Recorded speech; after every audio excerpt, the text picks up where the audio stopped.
DB পরিচয়ে ডাকাতির প্রস্তুতিকালে সংঘবদ্ধ একটি দলের 7 সদস্যকে গ্রেফতার করেছে শাহবাগ থানা পুলিশ। এই সময় উদ্ধার করা হয় একটি মাইক্রোবাস সহ বিভিন্ন সরঞ্জাম। বৃহস্পতিবার ডিএমপি মিডিয়া সেন্টারে এক সংবাদ সম্মেলনে এসব তথ্য জানানো হয়।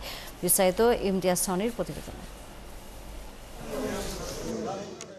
গতকাল রাত ৯টায় রাজধানীর গোলাপশাহ মাজারের পাশে ডিবি পুলিশের পোশাক ও সরঞ্জাম নিয়ে ডাকাতির প্রস্তুতিকালে আটক হয় এই 7 জন।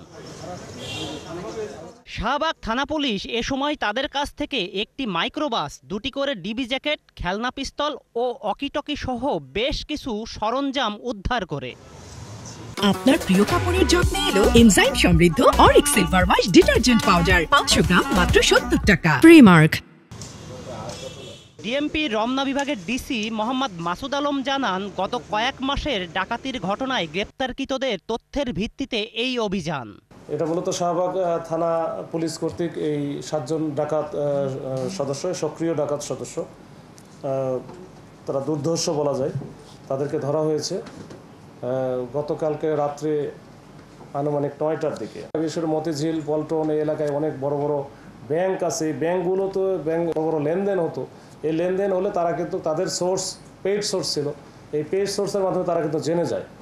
তো এই ঘটনার প্রেক্ষিতে তারা অনেকগুলো ঘটনা ঘটায় এবং আমরা বেশ কিছু প্রায় গত 4-5 মাসে প্রায় 70-এর উপরে একবার সক্রিয় ডাকাত সদস্য যারা রেগুলার কাজ করতো তাদেরকে কিন্তু ধরেছি।